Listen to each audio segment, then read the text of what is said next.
కేసీఆర్ దెబ్బతో ప్రభుత్వ బండారాలన్నీ ఒక్కొక్కటిగా బయటపడుతున్నాయన్నారు తెలంగాణ డిజిటల్ మీడియా మాజీ డైరెక్టర్ కొణతం దిలీప్. కాంగ్రెస్ పెట్టుబడులన్నీ కట్టుకదలినని చెప్పిన కేసీఆర్ మాటలు అక్షర సత్యమని సర్కారే అంగీకరించింది. లెక్కలను టీజీ ఐపాస్ వెబ్సైట్ నుంచి తొలగించడమే ఇందుకు నిదర్శనమన్నారు.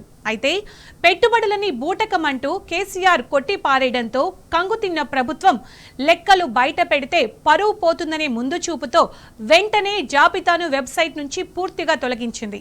కేసీఆర్ ప్రశ్నించిన తెల్లారే జాబితాను తొలగించడంపై తీవ్ర అనుమానాలు వ్యక్తమవుతున్నాయన్నారు.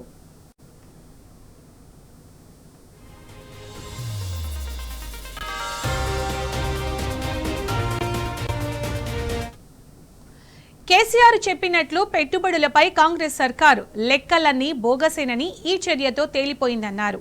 2024-25లో రాష్ట్రంలో టీజీ ఐపాస్ కింద 5,168.21 కోట్ల పెట్టుబడులు వచ్చినట్లు సర్కారు పేర్కొందన్నారు. సర్కారు బయట చెప్పే లెక్కలకు జాబితాలో పేర్కొన్న లెక్కలకు భారీ వ్యత్యాసం కనిపిస్తుందని చెప్పారు. ప్రభుత్వం ఈ ఏడాది జనవరిలో దావోస్ సమ్మిట్లో 2.4 లక్షల కోట్లు, గ్లోబల్ సమ్మిట్లో 5.75 కోట్లు మొత్తంగా రెండు కలిపి 8.15 లక్షల కోట్లు పెట్టుబడులు వచ్చినట్లు గప్పాలు కొట్టిందన్నారు. కానీ అధికారిక వెబ్సైట్లో ఉన్నది కేవలం 5,168 కోట్లు మాత్రమే. దీంతో సర్కారు చెప్పేవన్నీ కట్టుగదలినని మరోసారి తేటతెల్లమైందన్నారు కొణతం దిలీప్.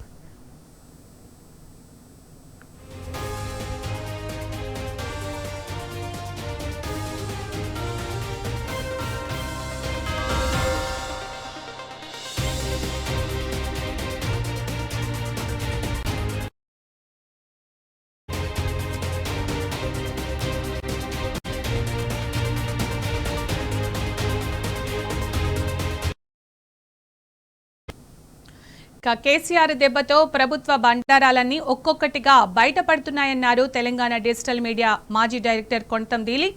కాంగ్రెస్ పెట్టుబడులన్నీ కట్టుకదలేనని చెప్పిన కేసీఆర్ మాటలు అక్షర సత్యమని సర్కారే అంగీకరించిందన్నారు. దీనికి సంబంధించిన పూర్తి సమాచారం మా ఇన్పుట్ ఎడిటర్ సూరజ్.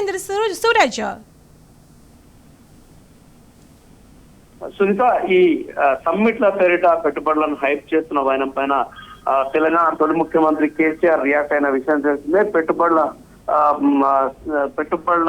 ఏదైతే సైజ్ ఉందో, అంటే అంకెలు ఏవైతే ఉన్నాయో అంత అంకెల గారిడిగా ఆయన అభివర్ణించిన విషయం తెలిసిందే.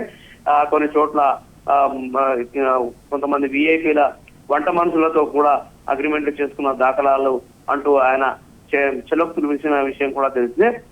తాజాగా తెలంగాణ ప్రభుత్వం కూడా గ్లోబల్ సమ్మిట్ పేరిట 5,75,000 కోట్ల రూపాయల పెట్టుబడులు వచ్చాయని చెప్పేసి ప్రకటించిన విషయం తెలిసింది. అంతకుముందు దావోస్ లో 2 సార్లు పర్యటించి వరల్డ్ ఎకనామిక్ సమ్మిట్ కూడా ముఖ్యమంత్రి అటెండ్ అయిన విషయం కూడా తెలిసిందే.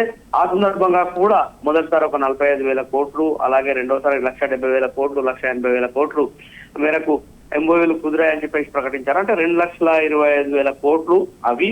తర్వాత తాజాగా ఏదైతే 5,75,000 కోట్లు ఉన్నాయో మొత్తం కలిపి 8 లక్షల కోట్ల రూపాయల మేరకు తెలంగాణకు పెట్టుబడులు వస్తాయని చెప్పేసి ఏదైతే చెప్తున్నారో ఇదంతా కూడా అంకెల గారడిగా కేసీఆర్ అభివర్ణించిన విషయం తెలిస్తే, వాస్తవానికి ఒక స్పష్టమైన విధానాన్ని అవలంబించి పారిశ్రామికవేత్తలకు ఇన్సెంటివ్స్, ఒక పకడ్బందీగా ఇన్సెంటివ్స్ ఇస్తే కానీ పెట్టుబడులు రాష్ట్రానికి తరలడం అంత ఈజీ కాదని చెప్పేసి తెలంగాణ తొలి ముఖ్యమంత్రి కేసీఆర్ వ్యాఖ్యానించిన విషయం తెలిసిందే. ఈ నేపథ్యంలో కాంగ్రెస్ ఏదైతే ఈ పెట్టుబడుల పరంపర ప్రకటన చేస్తుందో ఇవన్నీ కూడా బూటకమే అని చెప్పేసి కూడా ఆయన వ్యాఖ్యానించిన పరిస్థితి మనం చూస్తూనే ఉన్నాం. ఈ నేపథ్యంలో తాజాగా ఒక పరిణామం చోటు చేసుకుంది. ఇండస్ట్రీస్ డిపార్ట్మెంట్ ఆధ్వర్యంలో నడిచే పిఎస్ ఐపాస్ వెబ్సైట్ ను పూర్తిగా బ్లాక్ చేసిన పరిస్థితి కనిపిస్తుంది ప్రభుత్వం. అంటే ఇది కేసీఆర్ వ్యాఖ్యల తర్వాతనే ఈ సైట్ ను బ్లాక్ చేశారని చెప్పేసి ఒక వాదన బలంగా వినిపిస్తుంది. ఆ సైట్ లో పెట్టుబడుల పైన సంవత్సరాల వారిగా డాష్ బోర్డు అందుబాటులో ఉంటుంది. సర్కార్ ఎన్నో రోజుల నుంచి, ఎన్నో సంవత్సరాల నుంచి కూడా ఈ పెట్టుబడులు వస్తున్న తీరుపైన ఒక డాష్ బోర్డు ను ఈ టిఎస్ ఐపాస్ వెబ్సైట్ లో మెయింటైన్ చేస్తున్న విషయం తెలిసింది. అందులో ఏ సంవత్సరం ఎన్ని పెట్టుబడులు, ఎంతమందికి ఉపాధి కల్పించారు వంటి పూర్తి వివరాలు నమోదై ఉంటాయి. బూటకమే అని కేసీఆర్ ప్రెస్ మీట్ లో కొట్టిపారేయడంతో ప్రభుత్వం కంగుతిన్నదని చెప్పేసి చెప్పాల్సి ఉంటుంది. లెక్కలు బయటపడితే పరువు పోతుందనే ఒక భయం నెలకొన్న నేపథ్యంలో పూర్తిగా ఆ వెబ్సైట్ నే బ్లాక్ చేశారని చెప్పేసి ఒక సమాచారం వెలుగులోకి వస్తుంది. ఇందుకు సంబంధించిన కొన్ని స్క్రీన్ షాట్లు, అంటే గతంలో ఆ వెబ్సైట్ లో పేర్కొన్న వివరాలకు సంబంధించిన స్క్రీన్ షాట్లు కూడా ప్రస్తుతం మీడియాకు అందుబాటులోకి వచ్చాయి. కేసీఆర్ చెప్పినట్టు పెట్టుబడులపైన కాంగ్రెస్ సర్కార్ లెక్కలన్నీ బోగసే అని తేలిపోయిన పరిస్థితులను ఆ ఆధారాలు స్పష్టం చేస్తున్న పరిస్థితి కనిపిస్తుంది. ఆ ఆధారాల్లో భాగంగా 2024-25 రాష్ట్రంలో టీజీఐ పాస్ కింద 5,168.21 కోట్ల పెట్టుబడులు వచ్చినట్టుగా ఉన్న పరిస్థితి.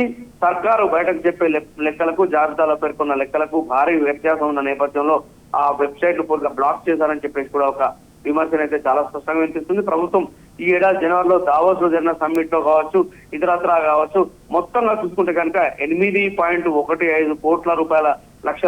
లక్షల కోట్ల రూపాయల మేర పెట్టుబడులు వస్తాయని చెప్పేసి ప్రకటించిన నేపథ్యంలో వెబ్సైట్ లో చూస్తే కనుక కేవలం 5,160. సురేష్, మీరు అన్నట్టుగా వెబ్సైట్ లో డేటా మొత్తం తొలగించడంతో ఈ కేసీఆర్ చెప్పినట్లు, తెలంగాణ తొలి ముఖ్యమంత్రి కేసీఆర్ గారు చెప్పినట్టు పెట్టుబడులపై కాంగ్రెస్ సర్కారు లెక్కలని బోగసని ప్రతి ఒక్కరికి అర్థమైనట్టే కదా సూరజ్?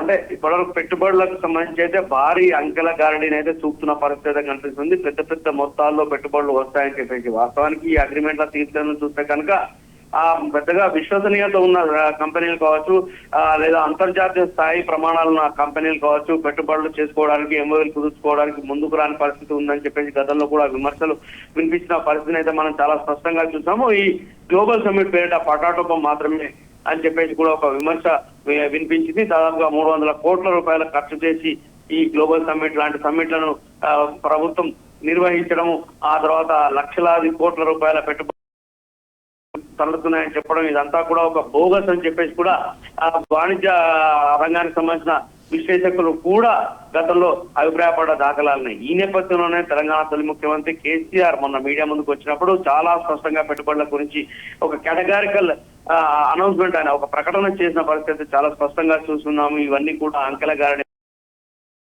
ఎక్కడి నుంచి వస్తాయి? ఒక నిబద్ధత, ఒక క్రమశిక్షణ లేదా ఒక చిత్తశుద్ధి లేకుంటే ఈ పెట్టుబడులు రావు. అవన్నీ కూడా బోగస్ అగ్రిమెంట్లే అని చెప్పేసి ఆయన కొట్టుపడేసిన పరిస్థితి కనిపించింది. ఇందుకు పక్క రాష్ట్రాల ఉదంతాలను కూడా ఆయన చెప్పారు. మన దాయాది రాష్ట్రంగా ఉన్న ఆంధ్రప్రదేశ్ లో 20 లక్షల కోట్ల రూపాయల పెట్టుబడులు వస్తాయని చెప్పేసి గతంలో అక్కడ ప్రభుత్వం ప్రకటించిన తీరును ఆయన మెన్షన్ చేసిన పరిస్థితి చూస్తున్నాము. గురువు శిష్యులు ఇద్దరు కూడా ఒకటే బాటలో అనుసరిస్తున్నారని చెప్పేసి కూడా తొలి ముఖ్యమంత్రి కేసీఆర్ వ్యాఖ్యానించిన పరిస్థితి కూడా మనం చూసి ఉన్నాము. అంటే చంద్రబాబు నాయుడు ఏదైతే పంతాన్ని అనుసరిస్తున్నాడో ఇక్కడ రేవంత్ రెడ్డి కూడా చంద్రబాబు నాయుడు ఆంధ్రప్రదేశ్ రాష్ట్రానికి 20 లక్షల కోట్ల పెట్టుబడులు వస్తాయని ప్రకటిస్తే, మరి ఇప్పుడు ఇక్కడ రేవంత్ రెడ్డి 8 లక్షల కోట్ల రూపాయల పెట్టుబడులు తెలంగాణ తరలుతున్నాయని చెప్పేసి ప్రకటించిన పరిస్థితి. ఇవన్నిటికి కూడా సారూప్యత ఉంది. మరి గతంలో చూసుకుంటే కనుక అక్కడ ఆంధ్రప్రదేశ్ లో పెట్టుబడులు పెడతామని ముందుకు వచ్చి ఎంఓఎల్ కుదుర్చుకున్న సంస్థలో పెద్దగా విశ్వసనీయత లేని పరిస్థితిని కూడా వేలెత్తి చూపారు వాణిజ్యవేత్తలు. రాష్ట్రంలో కూడా ఉందని చెప్పేసి కూడా కంపేర్ చేసిన పరిస్థితి. ఈ నేపథ్యంలోనే తెలంగాణ తొలి ముఖ్యమంత్రి కేసీఆర్ కొన్ని వ్యాఖ్యలు చేశారు. అక్కడ విఐపీల వంట మనుషులతో కూడా అగ్రిమెంట్లు చేసుకున్న దాఖలాలు ఉన్నాయని చెప్పేసి కూడా ఆయన చిలక్తులు విస్తున్న పరిస్థితి చూసాము. అంటే మొత్తంగా చూసుకుంటే కనుక ఇట్లాంటి సమ్మిట్ కావచ్చు లేదా ఇట్లాంటి ప్రకటనల వల్ల ఒరిగేది ఏం లేదు. నిజం చెప్పారంటే ఈ లక్షలాది కోట్ల రూపాయల పెట్టుబడులు వాస్తవ రూపం దాల్చే వెందనే దానికి సంబంధించిన స్పష్టత కొరవడింది. ఇందుకు సంబంధించి ప్రభుత్వం ఒక స్పష్టమైన వైఖరిని ప్రకటన చేయాల్సి ఉంటుందని చెప్పేసి కూడా ఒక అభిప్రాయం అయితే వ్యక్తం అవుతుంది. Thank you Suresh, thanks for the updates.